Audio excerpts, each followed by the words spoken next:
Good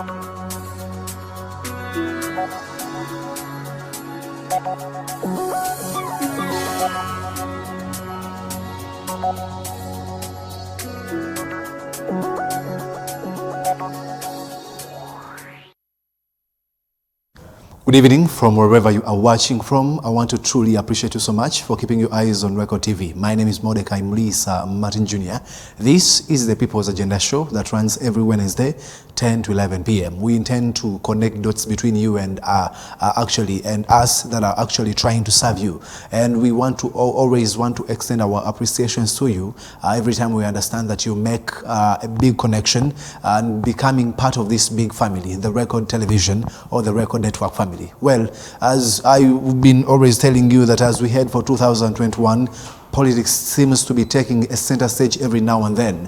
And for you that actually follows us, it is always a pleasure to understand, it is always a very awesome reason to keep your eyes on Record TV, because we intend to give you up-to-date information in as far as that is concerned. Well, tonight we have a very awesome gentleman in the studio.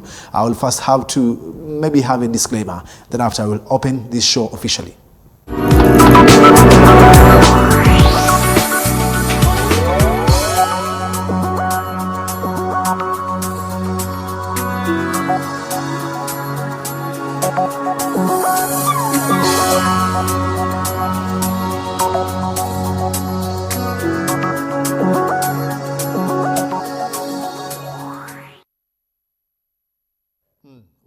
Like I told you, now we officially start the show. Good evening, sir. Good evening, sir. Should I call you a yellow man? Yes, you can call me anything you want. But let me first greet my people of Kampala. Good evening, all Record TV viewers. I honor this invitation today to be on this television, and this is my first time. And I'll keep on coming anytime you want for me. Thank you. And to that person that is watching, actually wants to know the name. Yes, my name is Ssebaana Kizito. I'm a Pan-African, a man who's vying to become a Lord Mayor of Kampala via NRM ticket. Vying for the mayorship of Kampala. Yes, Lord Mayorship. The biggest question now gets to, let's start with the name. When you say Ssebaana Kizito, now you take us so many years ago when we had the mayor who was coming from the Democratic Party. Are you in any way related to him? Yes, I'm from that family of the late John Ssebaana Kizito. But it doesn't mean that I'm supposed to be in a DP. Politics is not a monarchy where I'm supposed to be, where my father was, or where my clanmate was. Me, I stand on my values. I stand on what I believe as Ssebaana Kizito, the one who's sitting here. Democratic Party believes or is built on the foundation of truth and justice. That's what they say. Yes, but now my focus is on NRM, is the party that I believe that my values, my goals will be achieved when I'm in NRM, not in any other party. So do you think the NRM party still has that love like you do have it? Yes, it's automatically and it's physically tangible. NRM is one of the powerful parties we have in Uganda. Definitely, because it is the ruling party. No, not at all. Even if you observed what happened last year when it comes to LC1 chairpersons, we are the one who have the majority in this country. So I don't think and I don't doubt, and I would also want to tell the people of Kampala and the entire country that NRM is still a powerful party in Uganda. Let us not accept the propaganda from our opponents. There is no doubt that we are a powerful party in this country. But then the opponents that talk about actually think that the NRM are the spin masters. Beg your pardon? Actually, the opponents that you talk about believe that the NRM are the fathers and mothers of propaganda and spin mastering. No, not at all. When you look at our values, the way how NRM party handle the issues, the way how we implement our policies, the way how we love our country, for us we don't do propagandas. For us we believe in actions. Mr. Ssebaana Kizito, yes, sir. What are the values of NRM? Let's start from there. One, peace and security.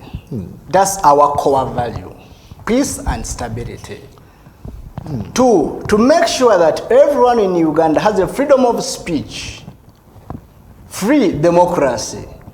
Those are the values that any party who has future has to be with. Well, definitely. Now we're going to focus on these ones, peace and security. Yes. Do you think we are secure in the nation when we talk about security? Yes, when you... With a number of cases that we have, the murderers that we have every now and then reported in media, do you think we are secure? Yeah, I don't want to discuss a lot on security matters. After all, I'm not Minister of Security or I'm not working with security organizations. But the little I can tell you, the role of government is to protect our borders. First of all, in the sub-Saharan desert countries, we are the only country which is more secure. I'm telling you. How about then within the within our country, these are urban crimes, and which soon the government will get the solution. These urban crimes, which needs the collective responsibility. You and I and our security operatives to come together with a common solution, not to handle everything, not to leave everything to the central government. And let me assure you, and even tell the public, the security starts with you. Before the government come in, you are the one to first protect yourself. Because if I lose my life, the blame or my family is going to suffer. You understand my point? Not the government is going to suffer. So my brothers and sisters who are watching this TV, let security start with you. Then other factors, they will come in. We've had a number of cases, more especially, I will still put focus on security. People are now killed by guns. It seems like it is now becoming a problem. When you tell me that, let security start with me, but then we understand that the government is the only entity that actually has to authorize guns. Yeah, I can't rule out the loopholes we have in our security operatives. I can't rule it out. But it depends on the magnitude of those loopholes. And I want to assure you, soon, as I know President Museveni, a man who has fought so many battles, these crimes, soon they will be no longer in this country. You're very confident. Yes, I am. Why? I mean, when you say soon, yes, and you're assuring Ugandans, I mean, how? How is this tangible? Yes, if a man managed to handle ADF, managed to handle Kony, managed to handle Lakwena, I don't think President Museveni and his colleagues can fail to manage these urban crimes we have in this country. And soon, I assure you, soon, these crimes will no longer be in this city. Then let's talk to about the freedom of speech. Recently we had actually where you can be in prison because you are disturbing the peace of the person of the president. We had Joseph Kableta, who was actually taken away by security operatives. Then Stella Nyanzi is being detained at Luzira maximum prison, and many cases. Some people, at times there is freedom, but still you need to know where should I stop if I say something. You are not supposed to talk whatever you want. And by the way, for us who are coming leaders, our focus and our role model should be the number one. Whatever you say, whatever you write on social media, remember you are not alone. And this government tried to penalize these people like Stella Nyanzi and Kableta because they reached to the extent of entering someone's life, personal. You get my point? Whatever they did, it was personal. But the it was defamation. It was defamation. Do you know what you call defamation? Definitely. They try to blackmail someone's image, which even if you are the president, you can't allow such. But when you look at when you go to different radio stations and TVs and social medias, people are writing whatever they want. People abuse whatever they want. People, they talk. But sometimes they reach to the extent of attacking someone personal. What do you mean by personal? Personal. For instance, if I come and abuse President Museveni, and I reach to an extent of abusing his mother, abusing his son, abusing his daughters, abusing his wife, that's personal. But if someone come out and say, government ya Museveni volongoto, you can play it as cool. But if someone comes to the extent of wanting to reach to your bedroom, what can you do? Is there any difference when I abuse your dad? Well, it may sound personal, but at the same time, when I abuse the way you're handling issues, What is there a big deal? For us here in Uganda, we never prison someone who abused our policies, who abused the way how government of President Museveni do the things. But those who are in prison, they are the one who try to violate person's life, to abuse someone's... A number of occasions, Ssebaana, former president of the FDC, has been forcefully pulled out of the radio stations when he's trying to address people. And not only that, Robert Chagulanyi Ssentamu, alias Bobi Wine of Chadondo, is actually now is failing to actually do the same. If it is about probably being hosted on radio, does that really explain the freedom of speech?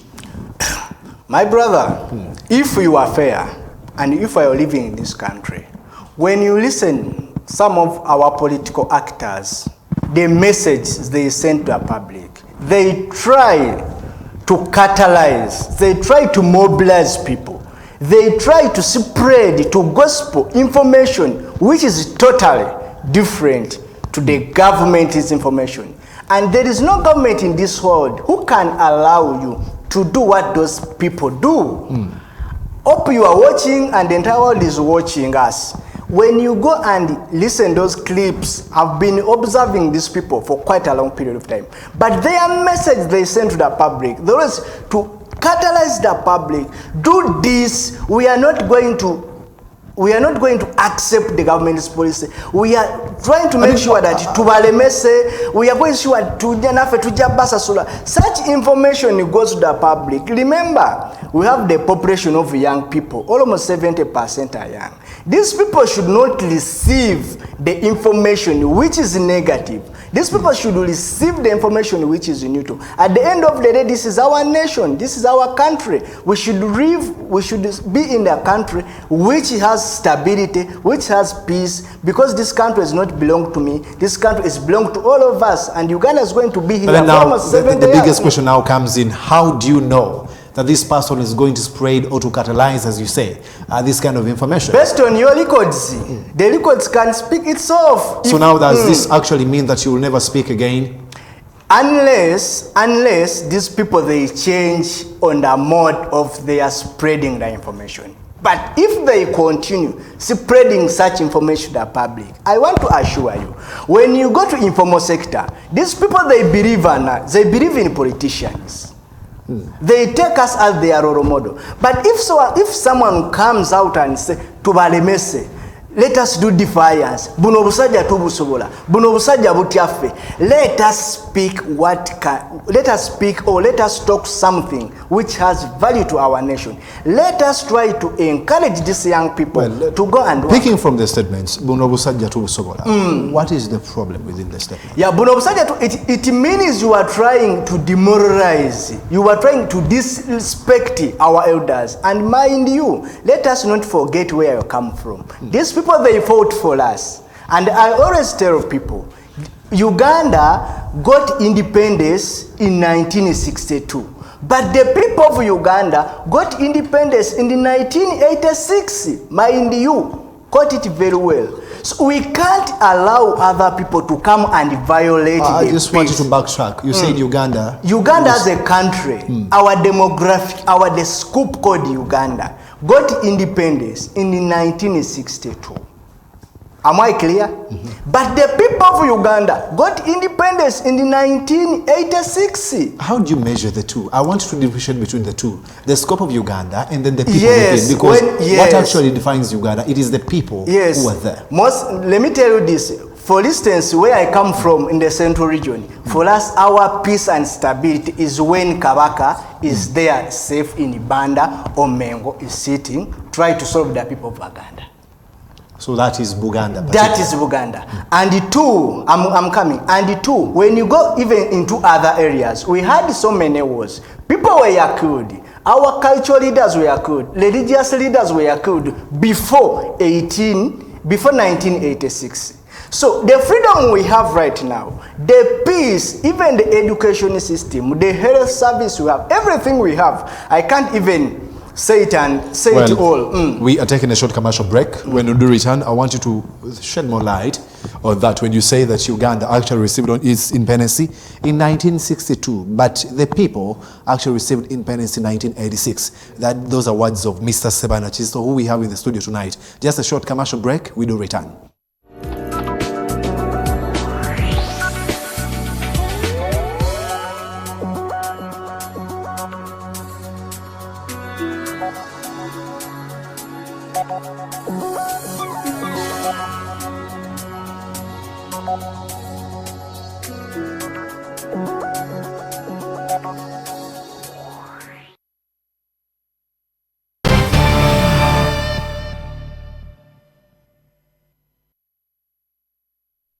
I continue to say thank you so much for keeping your eyes on Record TV. My name is Mordecai Mulisa Martin Junior. It is the People's Agenda that runs every Wednesday 10 to 11 p.m. We are always here to discuss issues that are actually affect 78% of our population. Those are the youth. Of course, I always want to remind you, we do not leave out the 23 or 22% Ugandans, as we totally understand that whatsoever that affects the majority do affects the minority. Well, in the studio tonight, we have Ssebaana Kizito, who actually, in one or the other, is related to former mayor of Kampala, that is the late Ssebaana Kizito, but says he has his own opinions, and of course he intends to vie for the mayorship of Kampala. And he's actually, before we took a short commercial break, he was telling me about how Ugandans, or actually Uganda as a country, received independence in 1962, but then the people within the country Uganda received their independence, of course, in 1986. That is what he says. There's some kind of a contradiction right there that I want you to shed more light until we shift to the next topic. Yeah, I'm going to give you an example. Before 1986, Uganda as a country, people were killed.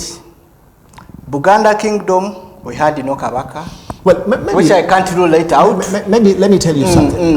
When we talk about the independence, those struggles right away from the 50s, the 40s, our ancestors were fighting for Uganda to be owned by Ugandans. Then in 1962, the Union Jack, the flag that was coming from the UK, was lowered, and then the Ugandan flag was raised. And then we had the first black president, Ugandan president, by the name of Mutesa. And then later came Obote, Milton Obote. So that actually tells us about how, and then there were celebrations across the country about how the country had regained its independence. And this was actually a wave across the African continent. When you look at Kenya in 60s and our brothers in Tanzania, to mention but a few. Yes. Since Mutesa left power and went into an exile, Uganda, we totally live in the situation where wars and internal violation were part of us. When you look at the regime of Milton Obote, people were killed, people were taken in prison, kingdoms were abolished, everything were stagnant. When you come to present Idi Amin, it's the same issue. Till President Museveni decided to go in bush and liberate this nation so that the people of the country regained back their independence. So you actually say that it was after Mr. Museveni's... Me, I believe, and I try to advocate this information, the people of Uganda, they should not forget the person who liberated us. And also I want to encourage young men and ladies who are there watching us. Let us not forget where we come from, so that we know that these people did a big job to us. Let us appreciate what they did for us, and let us preserve it. Let us maintain it, most especially our generation. Let us not abuse these people. These people, they did their job. These people, they liberate us. I'm sitting here, or you are here, because we are well educated. So many people, by then, they didn't even get a chance to go to school. Well, of course, that was the times by then. It is not actually particularly Uganda. This was in Kenya, this was in Tanzania and other countries. So the growth and the development is actually going on, actually taking on across the entire world. So we cannot just carry it to the NRM. I'm going to give you an example.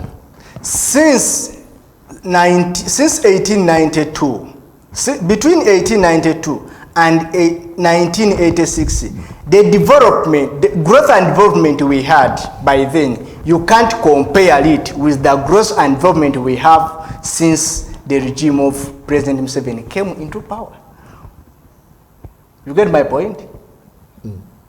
So a man like Ssebaana, who's focusing on future, who's loved this country, me as a Pan-African, I can't fail to know where the truth is, and I can't fail to advocate. I can't be selfish to tell the nation the truth, that what we need is to make sure that we work together with President Museveni, so that even us who are coming into political position, we learn from those people, the likes of President Museveni, the likes of Nyerere, the likes of Mandela, people who love Africa, people who love their countries, people who know where we came from, and people who can predict where we are heading to. You talk about two important men, Julius Kambarage Nyerere and Nelson Rolihlahla Mandela, who actually decided to give power peacefully, and that is accepting the peaceful transfer of power.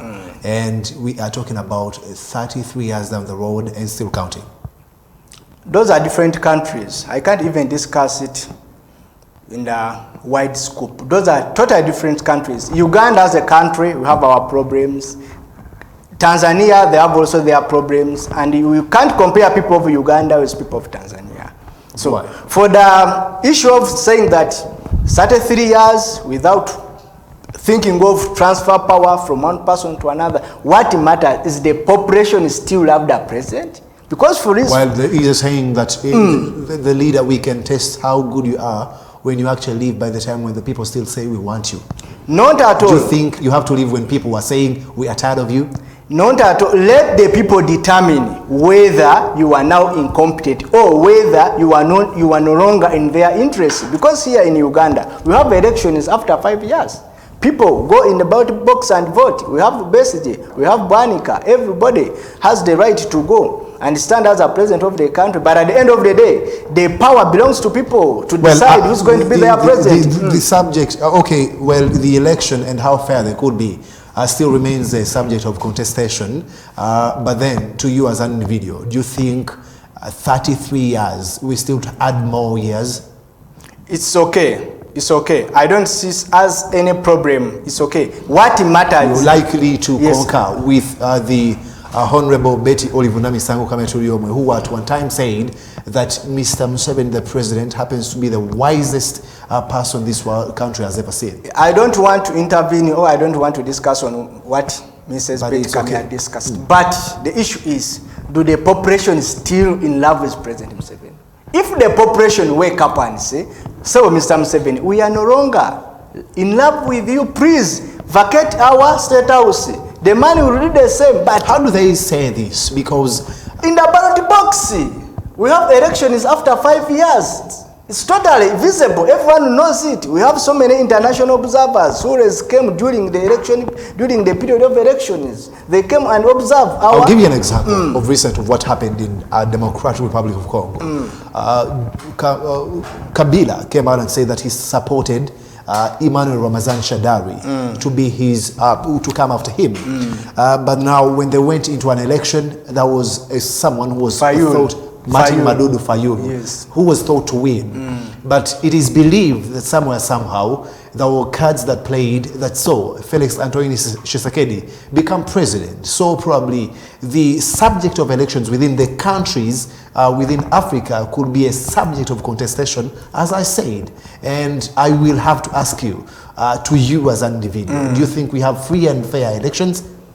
First of all, I want to first tell you this. Uganda as a government, we have 3 organs. We have the judiciary, we have parliament, and we have executive. The role of the judiciary is to solve the ingredients for those who don't believe that the election process was not free and fair to them. And in Uganda, we have been observed in so many times where people, after election, go to court to look for justice. You get my point? In 2016, was it 2016, JPAM went in the court to look for justice. And the recommendations that were made. And the recommendation where came out, and the court told him the judgment was clear. There is no clear evidence that shows that your vote were rigid. After all, you are not the what? You are not even in the second position. You get my point? So in Africa, as long the country which I understand better, which is Uganda, we have organs, we have state departments which are working very well. If you are not satisfied with the service, with the process, you can go to court and get justice from there.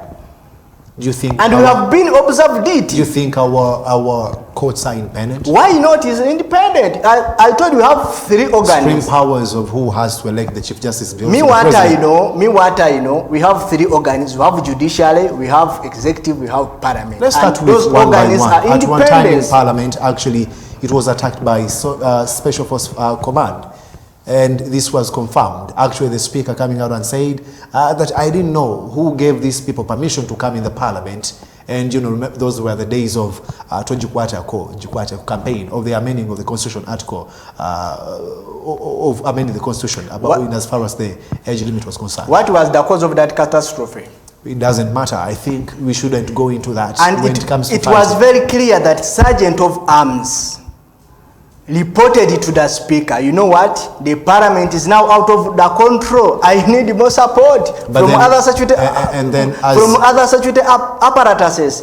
And it was good enough the speaker did the good thing to give support to the Sergeant of Arms. And it was very clear, and it is on record. Sergeant of the Arm himself, or that department, tried to convince speaker, you know what, the house is no longer in my hands. It's out of the control. I need more support to make it that there is sanity in the parliament, which other security apparatuses came in and make sure that there is sanity by then. Because we could have observed so many bodies we could have observed so many people which are died by then because of the fighting. Ssebaana Kizito, you want to become mayor of Kampala. True. What is the problem of Kampala? 1, Kampala is sitting on 5 bombs. Let me call it bombs. 1, there is a problem of environment. Bomb number 1. Environment. What do you mean? 2, traffic jam. 3, poor urban planning. 4, violation of youth, the rights of youth. And 5, struggle for power. Then we're going to break down one by one. Yes. Environment.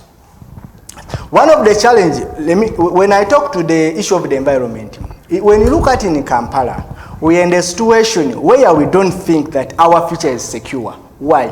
Now the Kampala state, we are surrounded with the industries which pollute the environment. They produce carbon monoxide. They produce fumes which are totally dangerous to our life.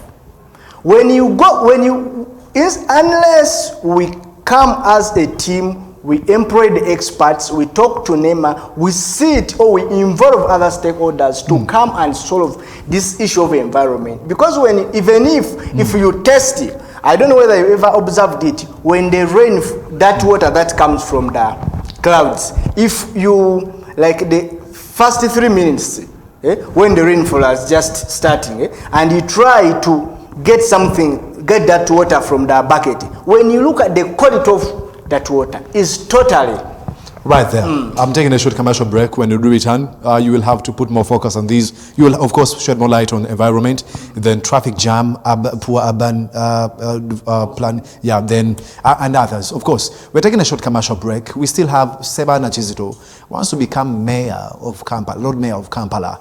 We still have a lot of things to talk about. Just keep your eyes on Record Television.